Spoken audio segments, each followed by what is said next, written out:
Él tiene 3 procesos penales. El primer proceso está asignado con el expediente 6487-2010 de la Segunda Sala de Apelaciones de la Corte Superior de Justicia del Santa. El proceso es por homicidio calificado en grado de tentativa. Aquí fue sentenciado a 25 años de pena privativa de la libertad, tal como está expresado en la diapositiva, en agravio de Ezequiel Lonasco Campos. La figura es asesinato por lucro, y en este proceso se le causa también por la muerte de su hijastro, cuando obviamente el crimen estaba determinado para él. Sin embargo, murió su hijastro. Estuvo sujeta a una impugnación ante la Corte Suprema, la que finalmente confirmó la sentencia. En este caso estamos hablando de una sentencia firme, ejecutoriada.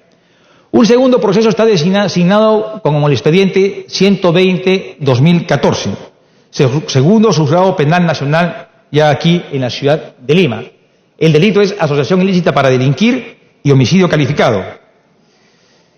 Se le ha dictado prisión preventiva en agravio de Ezequiel Nolasco Campos. Hace unas semanas atrás estuvo aquí el fiscal Chávez Cotrina y puso de manifiesto a la comisión que se encontraba en la etapa de juicio oral y en alegatos finales. Y un tercer proceso está asignado como el expediente 347-2015 ante el primer juzgado de investigación preparatoria nacional, homicidio calificado en agravio de Hilda Saldarriaga Bracamonte, y aquí es donde se determinó la detención domiciliaria. ¿Quién es Hilda Saldarriaga Bracamonte? Una testiga de cargo, quien fue asesinada cuando estaba rumbo a prestar su testimonio. Este es un proceso que se encuentra en curso. Por consiguiente, de los 3 procesos, 2 están en curso y uno ya podremos decir que ha culminado, porque hay una sentencia firme. Entonces, vuelve un momento. Por consiguiente, el sentenciado Rubén Moreno Olivo a la fecha tiene 3 procesos, uno culminado y los 2 siguientes en proceso. La siguiente, por favor. Vamos a establecer una línea de tiempo de cómo ha ido evolucionando la diversidad de hechos que han acontecido en torno a la liberación de esta persona. El 2 de junio del 2014 ingresa al penal Ancón 1, antes denominado Piedras Gordas, en el proceso asignado como el 120-2014 y por una orden del segundo juzgado penal nacional. El delito, lo expliqué antes, asesinato agraviado Ezequiel Nolasco. Y se dictó detención preventiva, primero 18 meses, luego 18 meses adicionales y luego 12 meses adicionales, total 48 meses. Vencieron los 48 meses, pero no se dictó su libertad porque se consideró que tenía otro proceso pendiente. Y ese otro proceso pendiente es el asignado con el expediente 347-2015, ¿no?, ante el primer juzgado de investigación preparatoria nacional. Aquí también se dicta un nuevo mandato de prisión preventiva por homicidio calificado y la agraviada es Hilda Saldarriaga. Aquí en primer momento se determinó este mandato de detención preventiva por 18 meses, que luego fue extendida a 12 meses. Es en este caso donde el 3 de abril el juzgado oficia a la Dirección de Seguridad Penitenciaria de la Policía Nacional para que haga una verificación del domicilio. Este domicilio se encontraba en el Jirón Azángaro 1045, departamento 416. Y el 7 de junio de este año es que ese mismo juzgado varía la prisión preventiva por arresto domiciliario, en estos términos, ordenándose su libertad inmediata, siempre que no cuente con proceso pendiente, con mandato de detención o sentencia de pena privativa de la libertad efectiva. El 13 de junio se instala el servicio de custodia de la policía y el 20 de junio se constata el quebrantamiento de dicho mandato judicial, es decir, no se encontraba en este domicilio del Jirón Azángaro 1045. El 18, es decir, un paréntesis, es decir, uno y otro proceso implica que tenía 2 mandatos de prisión preventiva. El 18 de diciembre del 2018, la segunda Sala Penal de Apelaciones del Santa declara consentida la sentencia de fecha 22 de enero del 2015 a 25 años a pena privativa de libertad, la que fue confirmada por la Corte Suprema en agosto del 2017. El 27 de diciembre del 2018, la segunda Sala Penal de Apelaciones solicita la inscripción de la sentencia condenatoria por 25 años, pero no es recibida por la falta de firma del secretario judicial. El 31 de enero, el subdirector de registro penitenciario recibió nuevamente la resolución judicial. Sin embargo, procedió a su devolución porque le faltaba la parte resolutiva. El 7 de junio del 2019, el primer juzgado de investigación preparatoria nacional dispuso la libertad con detención domiciliaria. El 13 de junio se hizo efectiva esa libertad poniéndolo a disposición de la Policía Nacional. La siguiente, por favor. La siguiente. No, la siguiente. Aquí, sí, ahí, correcto. La siguiente. Avance. Ahí, correcto. Medidas adoptadas en el caso William Moreno Olivo, alias Goro. Es decir, ¿qué se hizo? El 26 de julio, apenas se tomó conocimiento, se dispuso el inmediato cese del presidente del INPE y de los miembros del Consejo Nacional Penitenciario. Fue una reacción ipso facto. Apenas enterados, se hizo la revisión de lo que había acontecido y se tomó esta determinación, cuya resolución fue publicada 2 días después en el diario oficial El Peruano. Asimismo, se cesa de elaborar diversos funcionarios y servidores del INPE, tanto en Lima como en Chimbote. El 27 de junio, la Procuraduría del INPE interpone denuncia por presuntos delitos contra la administración pública. El 6 de julio se designa al nuevo presidente del Consejo Nacional Penitenciario, que recae en la responsabilidad del doctor César Cárdenas. El 10 de julio, la Procuraduría Pública del INPE amplía su denuncia. El 13 de julio, finalmente, es recapturado William Moreno y es trasladado para que cumpla su sentencia de 25 años, en tanto salgan las sentencias de los otros 2 procesos, en el establecimiento penitenciario de Chayapalca. ¿Qué otras medidas complementarias a tenor de estos hechos es que se determinaron?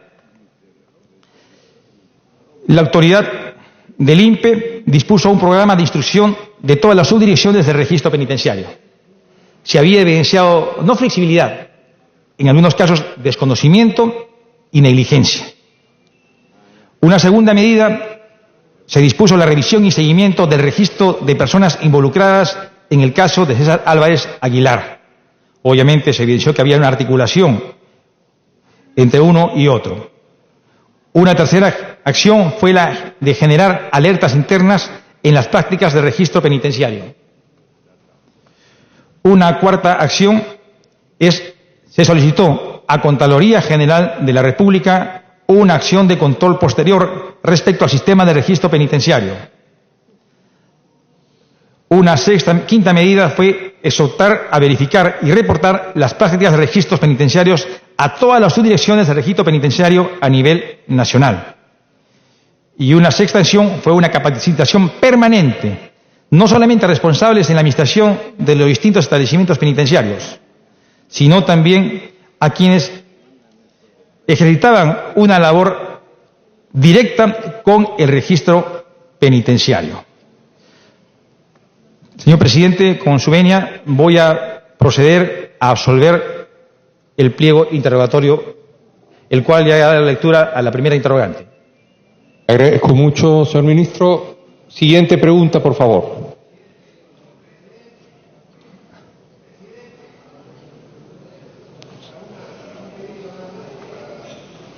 Pero habíamos quedado que no había preguntas durante la presentación. Si tiene que ver con... ¿Perdón? ¿Una cuestión de orden? Sí. Ya, por favor. Lo que pasa, presidente, es que el ministro, en esa línea de tiempo, señala varios actos que se han hecho, pero todos esos actos implican un documento, y él no trae el documento. Es decir, él pone acá, por ejemplo, en el primer juzgado ordena la excarcelación, arresto domiciliario. No está el documento. Le pido entonces que, mientras el ministro responda, que sus asesores vayan trayendo los documentos que sustentan lo que aquí se está sosteniendo. Nada más, presidente. Le agradezco, congresista Mulder. Tomará cuenta el ministro del detalle. Por favor, la siguiente pregunta. Pregunta número 1. Explique qué tipo de vínculo o relación tiene con el abogado Carlos Antonio Romero Rivera, a quien usted designó como presidente del Consejo Nacional Penitenciario del INPE, según la Resolución Suprema 151-2018 JUS, el 19 de septiembre del año 2018. La relación con el señor Carlos Romero ha sido estrictamente profesional. Su designación como presidente del Consejo Nacional Penitenciario del Instituto Nacional Penitenciario se produjo luego de valorar sus méritos y aptitudes. Dentro de la comunidad académica, Carlos Romero es reconocido como un estudioso de la violencia delictiva y la inseguridad ciudadana. Cuenta con diversas publicaciones y ha participado de varias obras colectivas en la materia. Además, el señor Romero tiene una vasta experiencia en el sector público y es promotor de un enfoque de derechos humanos. Estas consideraciones nos permitieron calificarlo como un profesional idóneo para dirigir el Instituto Nacional Penitenciario. Debo recordar que cuando asumí el cargo de ministro de Justicia y Derechos Humanos, el Sistema Nacional Penitenciario se encontraba en emergencia, de acuerdo al Decreto Legislativo 1325. Por otro lado, el Consejo Nacional Penitenciario no contaba con un titular desde el 23 de junio del 2018, fecha en que se dio por concluida la designación del señor Carlos Vázquez Ganosa. En este contexto, fue necesario explorar alternativas con responsabilidad y sensatez. La situación ameritaba encontrar a un profesional con un perfil técnico especializado y fue de ese modo que se decidió tal designación. Siguiente pregunta, por favor. Pregunta número 2. ¿Cuáles fueron las consideraciones para mantener en el cargo de vicepresidente del Consejo Nacional Penitenciario al señor Federico Javier Yaque Moya, anterior presidente del Consejo y ex jefe del Instituto Nacional Penitenciario, así como exdirector del establecimiento penal Piedras Gordas? Gracias. Para que conteste. Desde que asumí la responsabilidad de conducir el Ministerio de Justicia y Derechos Humanos, adopté decisiones orientadas al fortalecimiento de la institucionalidad del sector y sus dependencias, evitando cualquier apresuramiento que pudiera debilitar su correcto funcionamiento. Bajo esta premisa, se buscó restablecer de manera responsable la dirección del INPE, sin truncar la sostenibilidad y los avances institucionales prioritarios en materia de seguridad, salud, hacinamiento e infraestructura penitenciaria, conforme lo había dispuesto expresamente el Decreto Legislativo 1325, a través del cual se declaró en emergencia el Sistema Nacional Penitenciario desde enero del 2017 hasta enero del 2019. De esta forma, cuando asumí el cargo de Ministro de Justicia y Derechos Humanos, los proyectos penitenciarios se encontraban en etapa decisiva para afrontar las metas institucionales establecidas con la declaratoria de emergencia. Esta realidad exigía articular lo programado por la gestión anterior durante gran parte de la emergencia penitenciaria con el impulso innovador de un nuevo liderazgo que permita culminar exitosamente dicho periodo. A saber, se requería una transición que instaure la mejor combinación posible para integrar ambas gestiones. Así, aprovechando la naturaleza colegiada del Consejo Nacional Penitenciario, presidencia, vicepresidencia y cargo de tercer miembro, se consideró conveniente mantener un funcionario que impulse la orientación primigenia de lo programado hasta aquel momento para afrontar la emergencia. Por ello, el señor Yaque Moya continuó encargado del Instituto Nacional Penitenciario por un breve término para luego continuar como colaborador en calidad de vicepresidente bajo el liderazgo de un nuevo presidente, el señor Carlos Romero. Le agradecemos, señor ministro. Sigue la siguiente pregunta, por favor. Pregunta número 3. Cuando efectuó la designación del señor Carlos Antonio Romero Rivera como presidente del INPE, ¿dispuso usted algún tipo de evaluación del sistema penitenciario? ¿Se diseñó algún plan o adoptó alguna decisión respecto al mejoramiento y o reorganización del sistema penitenciario? Informe usted qué decisiones adoptó e implementó para mejorar el funcionamiento del sistema penitenciario nacional y del establecimiento penal Ancón 1 durante la gestión de los señores Romero Rivera y Yaque Moya al frente del Consejo Nacional Penitenciario. Continúa. Gracias. Como se mencionó, el 6 de enero del 2017, a través del Decreto Legislativo 1325, se declaró en emergencia el Sistema Nacional Penitenciario por 2 años, debido a la aguda crisis por la cual atravesaban los establecimientos penitenciarios a nivel nacional. De acuerdo a dicha norma, el INPE fue asignado como el responsable de implementar las acciones en los ámbitos de salud, infraestructura, seguridad, lucha contra la corrupción y fortalecimiento de la gestión administrativa. Precisamente, estas actividades formaban parte de una estrategia de mejoramiento y fortalecimiento del Sistema Nacional Penitenciario y era necesario continuar con su desarrollo óptimo. De este modo, una vez designado su nuevo presidente, Carlos Romero, el nuevo Consejo Nacional Penitenciario consideró la necesidad de seguir dando prioridad a los problemas identificados en dicho decreto legislativo. Esto resultaba coherente, pues se trataba de una situación de emergencia. Así, el nuevo Consejo afrontó la última etapa, que este periodo crítico, asumiendo la responsabilidad de reportar los avances cuando ésta culmine, faltando menos de 3 meses para que ello ocurra. En los primeros 2 meses de labor, el Consejo optó por recomendar la ampliación del estado de emergencia a efecto de fortalecer los avances y darle sostenibilidad a los proyectos penitenciarios. Es en este contexto, habiendo conocido los argumentos de gestión por parte del Consejo, desde el MINJUS decidimos impulsar la aprobación del Decreto Supremo 013-2018, publicado en el Diario Oficial del Peruano el 30 de diciembre de 2018, que se prorroga la emergencia penitenciaria por 14 meses adicionales y así lo permitía la norma primigenia. Cabe precisar que el INPE, mediante oficio 045-2019 del 14 de enero, en un amplio informe ejecutivo, da cuenta al Ministerio de Justicia sobre las acciones realizadas en el marco de la primera etapa de emergencia penitenciaria, en el que se ponía en conocimiento de nuestro despacho sobre los logros, las metas, objetivos alcanzados y las proyecciones institucionales en la segunda etapa de la emergencia. Se dio prioridad, una vez más, a los asuntos de salud, infraestructura, seguridad, lucha contra la corrupción y fortalecimiento de la gestión administrativa. En todos los establecimientos penitenciarios a nivel nacional, entre ellos Ancón 1, desde el MINJUS se pudo advertir importantes avances, por lo que se estimó razonable y necesario respaldar la agenda propuesta siempre bajo el enfoque técnico del Consejo Nacional Penitenciario.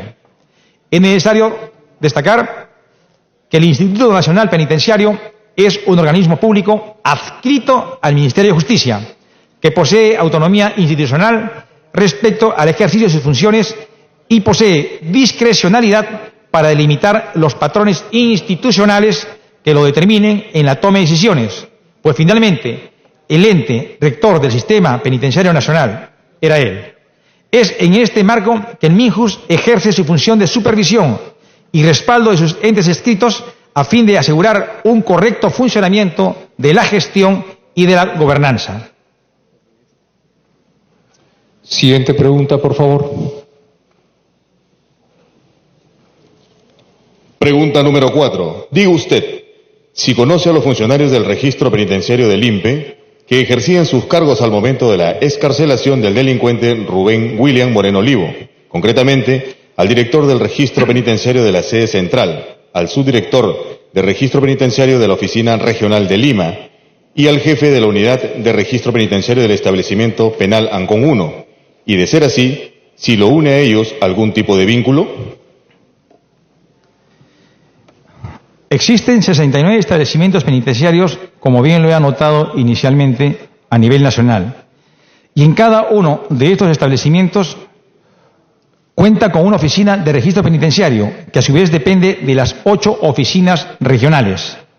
Más allá de como ministro de Justicia,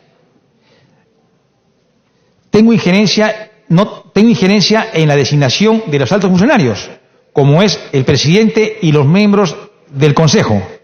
Respecto a los funcionarios y servidores de línea y oficinas operativas, esta responsabilidad recae directamente en el INPE, por ser este un órgano autónomo sobre estos asuntos.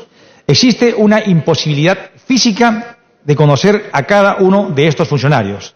En ese sentido, debo señalar enfáticamente que no conocía ni tenía vínculos con el director del registro penitenciario de la sede central, al subdirector de registro penitenciario de la Oficina Regional de Lima y al jefe de la unidad de registro penitenciario del establecimiento penal Ancón 1.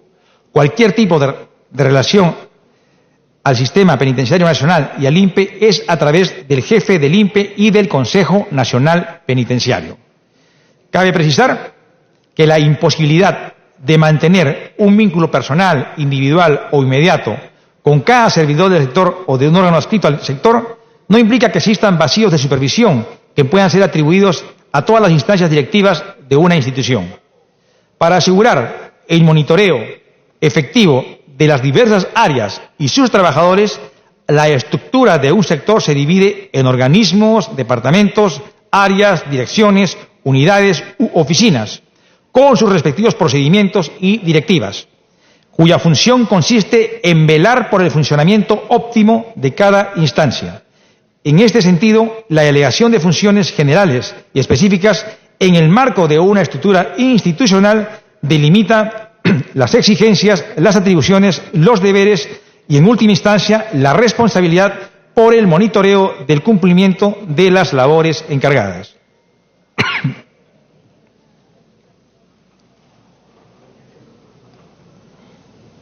Siguiente pregunta, por favor. Pregunta número 5. Diga usted si conoce a los funcionarios del establecimiento penal Ancón 1 que ejercían sus cargos al momento de la excarcelación del delincuente Rubén William Moreno Olivo y qué tipo de relación lo vincula a ellos. Concretamente, al director Eber Pita Saldaña, al subdirector Ricardo Antesana Pérez y al jefe de seguridad Jorge de la Cruz Tipiani.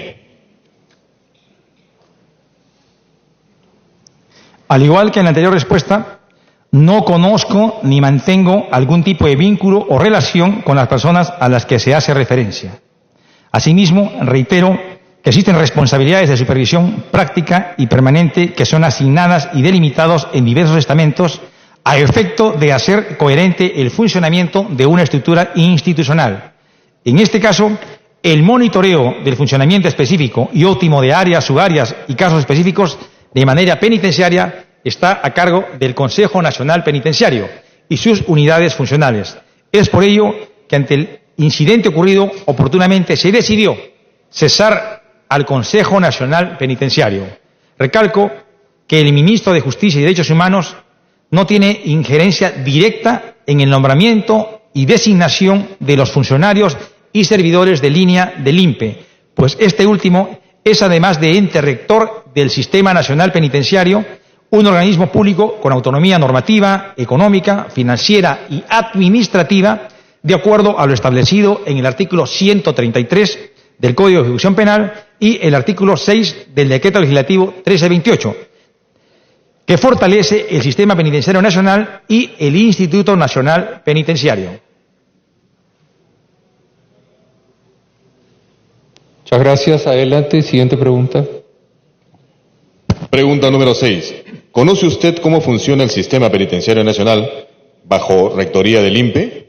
¿Sabe usted que el INPE realiza sus funciones de manera desconcentrada a través de 8 oficinas regionales? ¿Conoce usted que la Oficina Regional Lima comprende los departamentos de Lima, Ancash e Ica?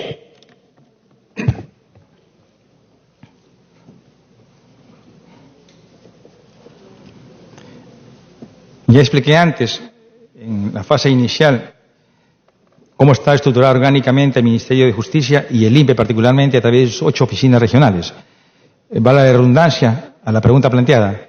Mi labor como Ministro de Justicia y Derechos Humanos me ha permitido tener mayor acercamiento a la realidad del Sistema Nacional Penitenciario. En el marco de las comunicaciones permanentes con el Consejo Nacional Penitenciario y sus reportes de gestión, tomé conocimiento de sus funciones, de su autonomía funcional y aspectos de su estructura institucional. Tengo conocimiento claro de la existencia de 8 oficinas regionales, las cuales dependen jerárquicamente de la sede central del Instituto Nacional Penitenciario. Precisamente, el artículo 60 del Reglamento de Organización y Funciones del INPE, aprobado a través del Decreto Supremo 009/2007-IUS, se precisa que dichos órganos desconcentrados dependen de la presidencia del INPE. En cuanto a la Oficina Regional de Lima, sí tengo conocimiento que la misma incluye 17 establecimientos penales de los departamentos de Lima, Ica y Ancash, así como de la provincia constitucional del Callao. Es necesario precisar nuevamente que el INPE es un organismo público con autonomía normativa, administrativa y económica y financiera adscrita al Ministerio de Justicia. Así, el INPE se encuentra bajo la dirección de un Consejo Nacional Penitenciario, el cual tiene la responsabilidad de formular, dirigir y supervisar la política penitenciaria. Precisamente, la razón de institucionalizar una entidad autónoma en materia penitenciaria radica en encargar que de manera exclusiva y especializada una labor técnica que vele por el correcto funcionamiento del sistema penitenciario. Con ello, la función de supervisión que cumple el INPE respecto a sus diversas instancias permite a su vez que como ministro, al momento de supervisar a esta entidad adscrita, pueda priorizar la atención de reportes de gestión estructurales, orgánicos y gerenciales de su alta dirección, sin focalizarse de manera permanente en actividades o prácticas de áreas o subáreas particulares o funcionarios o servidores específicos del INPE. El monitoreo de las mismas tendría que ser alcanzado por la función de supervisión del propio Consejo Nacional Penitenciario y por los departamentos que se encuentren bajo su competencia. De lo contrario, el MINJUS estaría cumpliendo la labor del propio Consejo o de alguna de sus direcciones u oficinas, abandonando circunstancialmente las diversas funciones del sector y o tergiversando las responsabilidades que se han establecido. Gracias, señor ministro. Si me permite, señores congresistas, solicitamos a los portavoces que aún no hacen llegar el rol de oradores de sus bancadas que lo remitan en los siguientes minutos. Gracias. Por favor, siguiente pregunta. Pregunta número 7. ¿Conoce usted que el sistema de registro penitenciario de la Oficina Regional de Lima comprende las inscripciones que se realicen en las oficinas de los establecimientos penales del ámbito regional, esto es, en los departamentos de Lima, Ancash e Ica, y que las mismas son visibles en el ámbito de la misma? Para que conteste, por favor, señor ministro. Como he señalado, desde que asumí la responsabilidad de la cartera del Ministerio de Justicia, he tenido un acercamiento directo con la realidad del sistema penitenciario nacional, sus instancias, procedimientos y estado situacional, con el fin de verificar que el INPE esté cumpliendo con sus funciones como ente rector del sistema. En ese contexto, conozco que el INPE es la entidad responsable de recibir, evaluar y registrar las inscripciones de los mandatos de detención o prisión preventiva, las sentencias judiciales o las resoluciones de excarcelación que emiten los órganos jurisdiccionales a nivel nacional. De hecho, este particular procedimiento de registro, que es coordinado con el Poder Judicial, no habría presentado antecedentes sobre excarcelaciones arbitrarias en los últimos años, según reportan los funcionarios del INPE, y eso habría explicado que no sea un tópico priorizado en la declaración de emergencia planteada por el Decreto Legislativo 1325, el cual fue impulsado en una gestión anterior que estuvo a cargo del Ministerio de Justicia y Derechos Humanos.